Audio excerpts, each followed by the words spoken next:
judgment, just real talk. This is the Apology Accepted podcast. The views expressed on the Apology Accepted podcast are those of the host and guest and do not reflect the views of any affiliate organization or individual.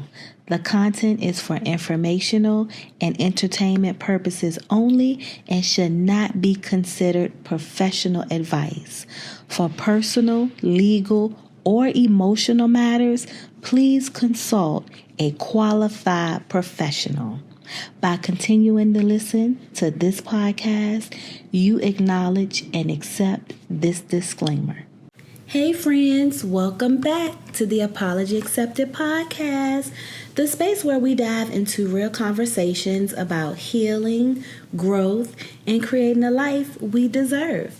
I am your host, LaTesha Monique, and I am so grateful to have you tune in to this episode.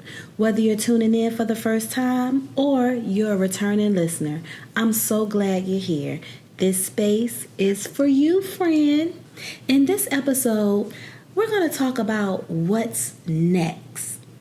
We're in our last, 45-ish, maybe 50 days left of 2025. So what does that mean for most of us? What is next for us? Together, we'll explore how to reflect without regret, release what no longer serves us, and walk into the new year of 2026 with confidence and peace, because this is the time that we have to reflect and let go. And not in a way of belittling ourselves, but more so in a way of encouraging ourselves for our what's next. Right? Because this isn't about rushing into resolutions. This is not the whole long list of on January 1, I am going to start this, and this. This is not what this is about. This episode is about realignment. You're not behind.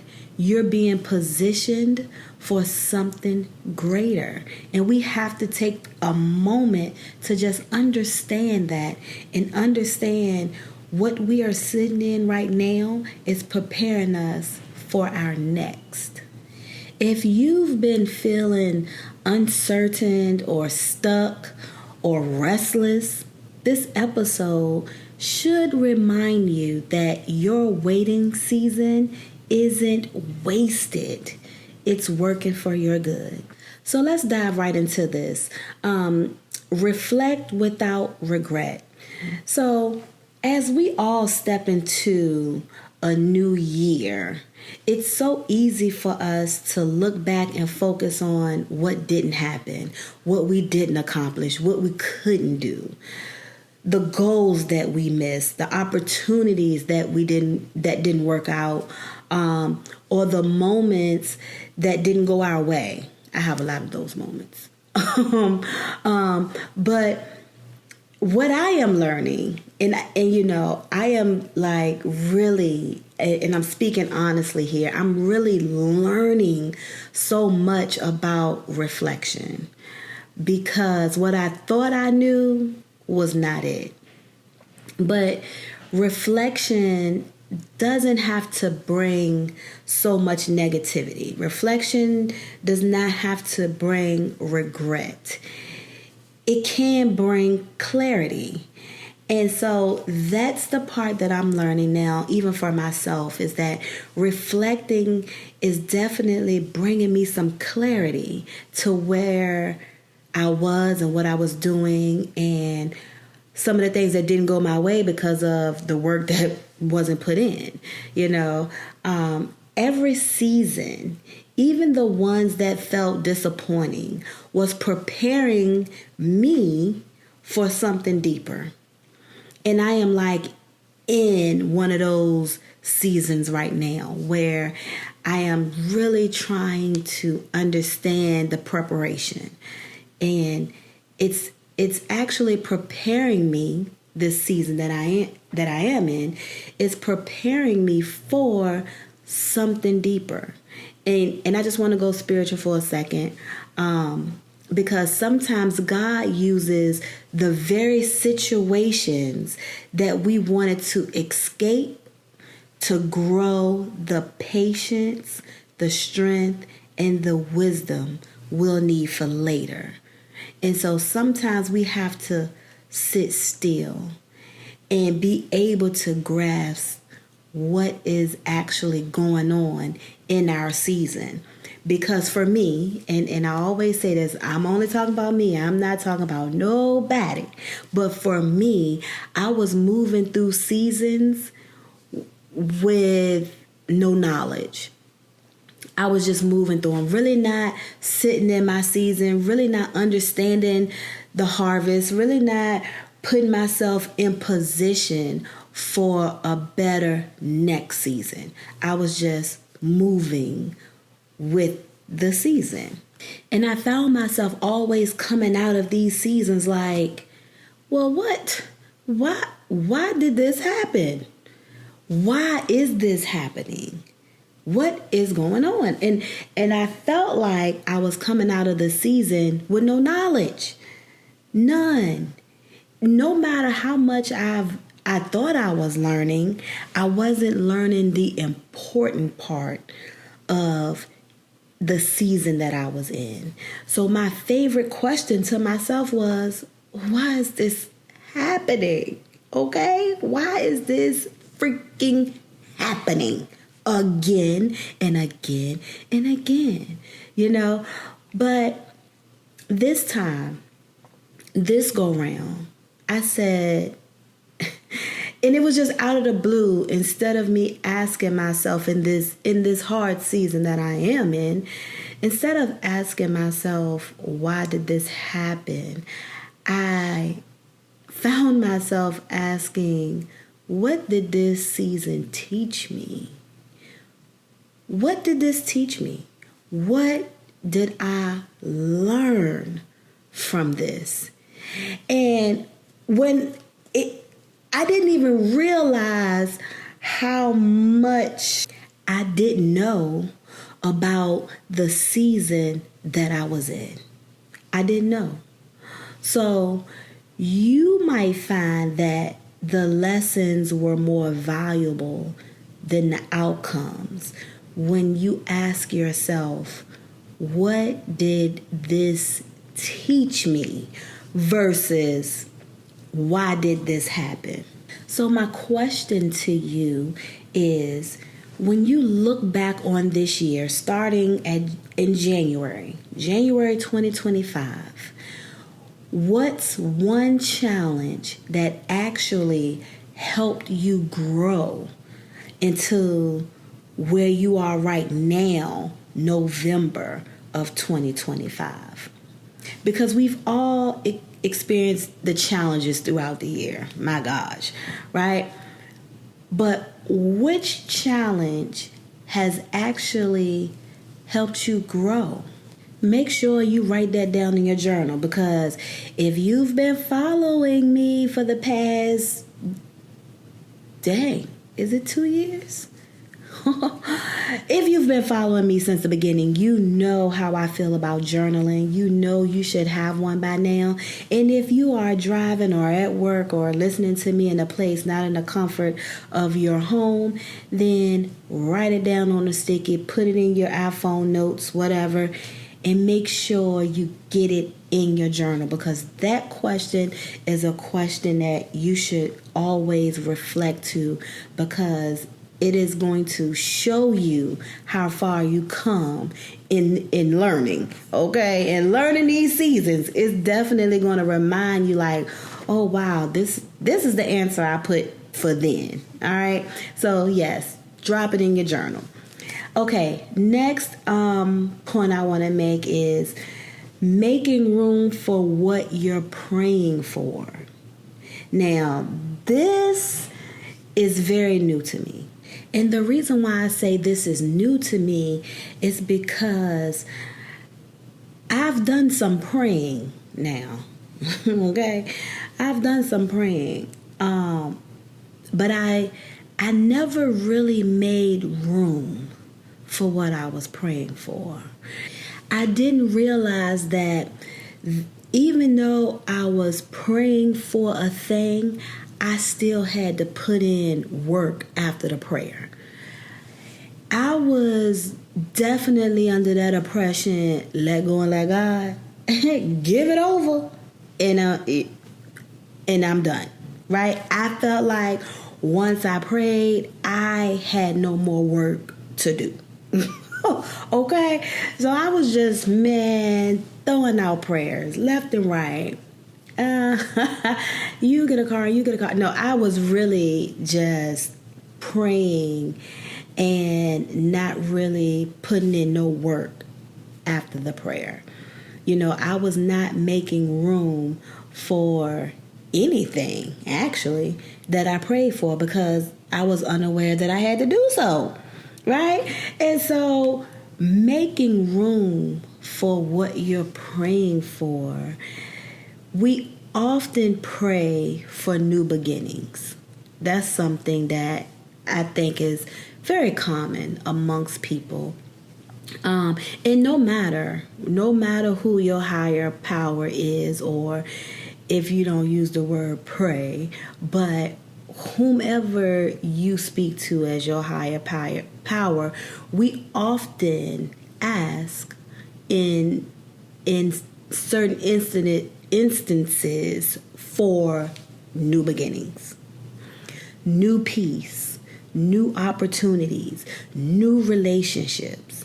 But sometimes we're still holding on to the things that can't come with us. And so in the process of us asking for this new, we're still holding on to this old, okay? Because we can't let go. I don't know. We just can't let go. God can't fill hands that are already full. And that's just me, again, on my own spiritual journey and learning. My journey is for me just like your journey is for you. And I know I am going to have some people on here that's been on their journey longer than others, longer than me, okay? But one thing I have learned is that I was still asking and praying for things, and my hands were still full from all of the other stuff that I felt like I couldn't let go. So making room for what's next means releasing what is no longer meant to stay, because everything is not meant to stay. We do the thing spring cleaning, for example. We go through this transition. Do people still do spring cleaning? I know I do.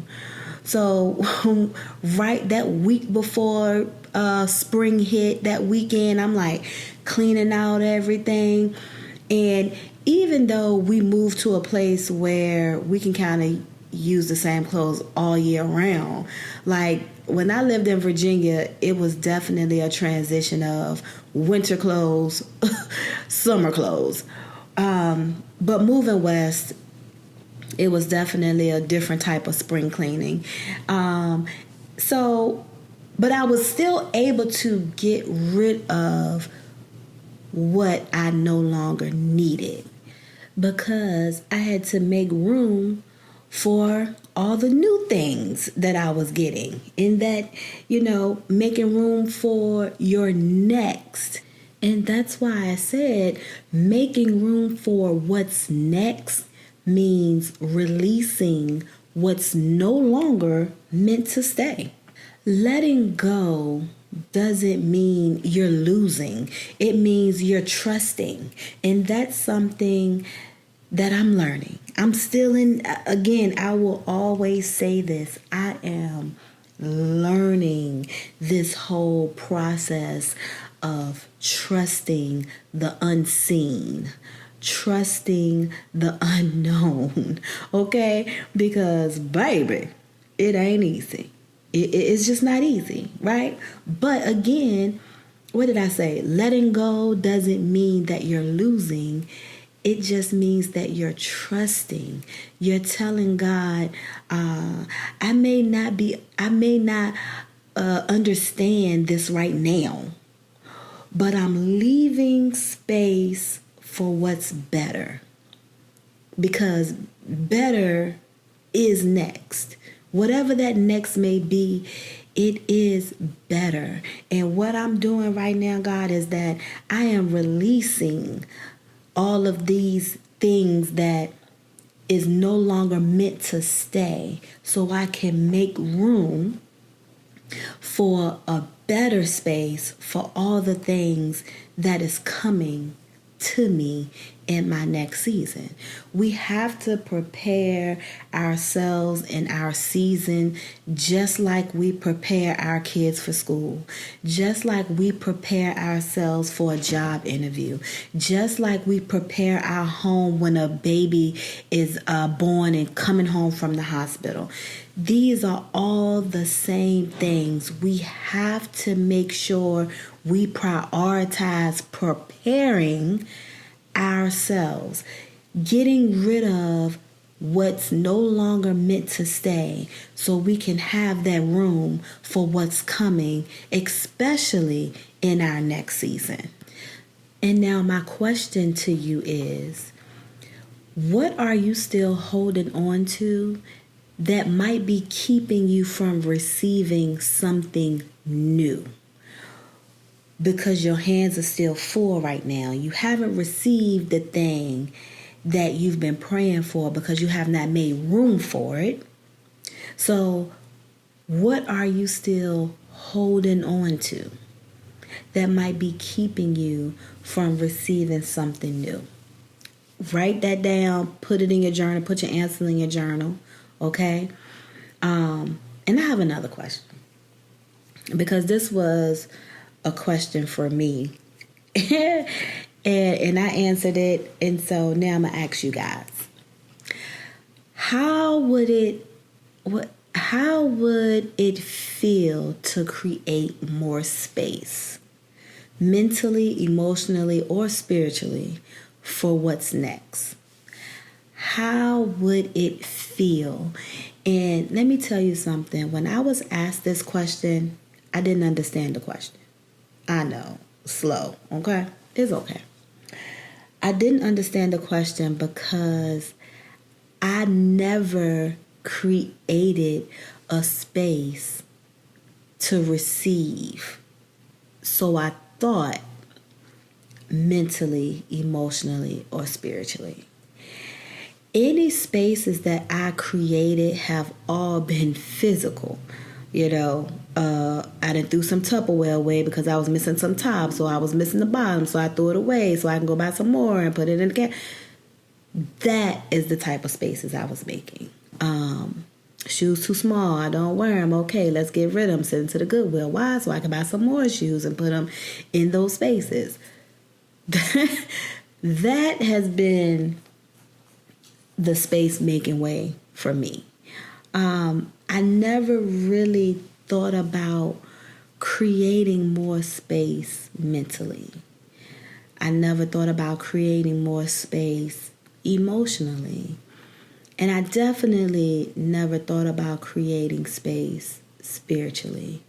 But all of these spaces are needed because we only have so much of a bandwidth that we can hold in each category. So we have to release. And what I'm noticing for me now is that I am clearing some space. And it does look different.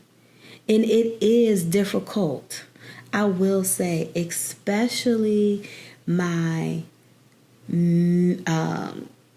mental space, clearing things off, making space, creating space for me mentally. That has definitely been a task for me because I'm still trying to navigate through a lot of traumas, to help me get to that level of that next season where I feel confident in my peace for that space. So I really want you guys to definitely tap into those two questions and write them down in your journals, because journaling has definitely helped me. It has helped me tremendously on this spiritual journey, mainly, but it has definitely helped me in other spaces of my life as well. And so I definitely encourage all of my listeners to do so. Get a journal. If you don't have one, get one. Now is the time. All right. So going into my last talking point, walking into the new year with faith and not fear. Woo! Isn't the unknown scary? Okay? The unknown can be very scary. Why? Because it's unknown. You don't know. You can't even guess. Why? Because you don't know. You don't know. And what we don't know as humans scares us. Okay? Because we love clarity, control, and certainty. We love those things. We got to know the what, when, where, and how, and who. We have to know, because that helps us with our anxiety of not knowing what is happening next.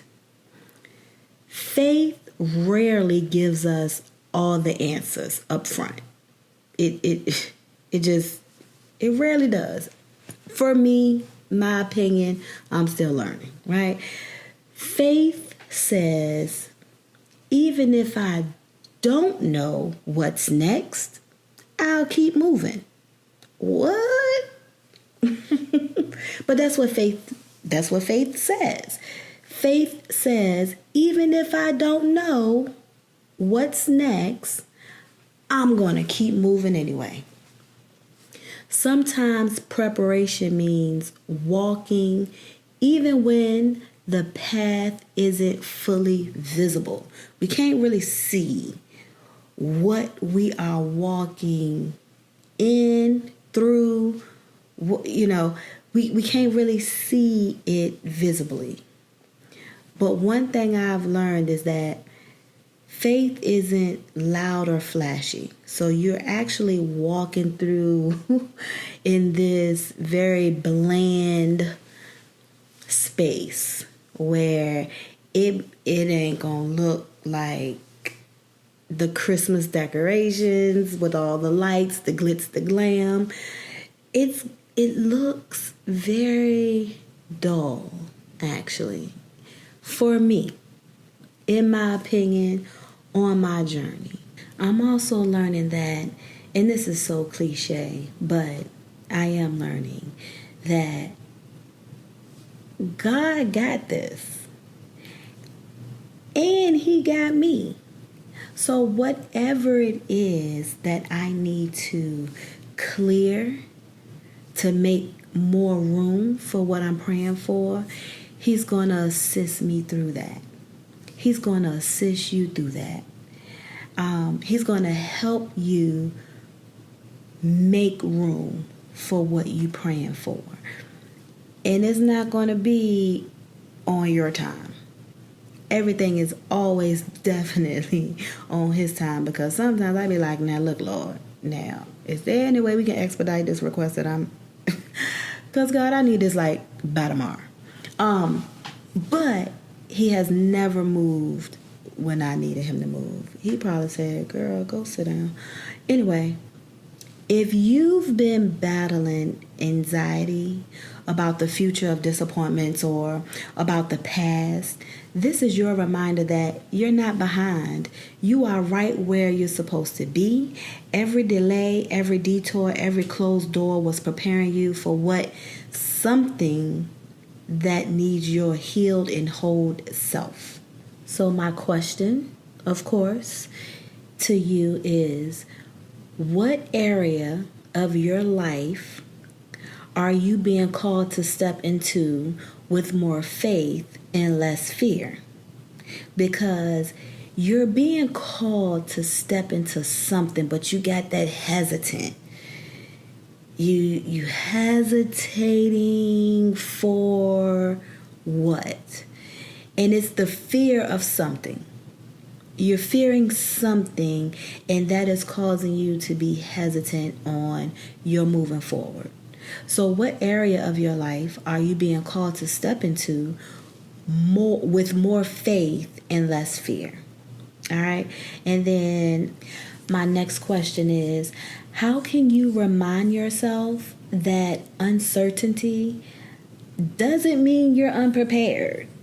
So how can you give yourself that reminder every time you feel like, gosh, I'm not prepared. I'm not prepared for this next step. I'm not prepared for this next level. How can you remind yourself that uncertainty doesn't mean you're unprepared? Please make sure you answer that question in your journals. All right. Last question. What does your walking by faith look like for you in your new season? What does that look like? And I'm just going to share my answer really quickly. For me, walking by faith looks like me not questioning what I can't do. Me not putting so much emphasis on not being knowledgeable enough, not being prepared, okay? I am going to continue to move how I'm being led, because every aspect of my day is being led by a something. Whether that's my goals, whether that's my motivation, whether that's what I'm called to do. Like all of my actions are being led by something. And I am starting to, I know the cliche saying, trust the process. But for me, in my experience, it was hard for me to trust any process when I couldn't trust myself, right? I could not trust myself to know enough to carry out the process. And so now what I am trying to do is make sure that I am confident enough to walk by faith in my new season. Whether I have all the tools or whether I am a listening participant for those who are around me with the tools. All right, so I hope that made sense for somebody. My life definitely does not always make sense, but it's where I am. So thank you. As we close this episode, I want to remind you that preparation isn't punishment. And I've said this before. Preparation is not punishment. It's purpose and progress. Every quiet season, every waiting moment, every unanswered prayer has been working together to grow you and me into who we are meant to be. So as you prepare for what's next, give yourself grace. Please give yourself grace. You don't need to have every detail figured out. Just a willing heart and a faithful mindset. You've already made it through so much this year, because we are already here at November. I said we got, about 45, 50 days left of 2025. So you have definitely gotten through this far. And that alone is proof that you're stronger than you think. Yes.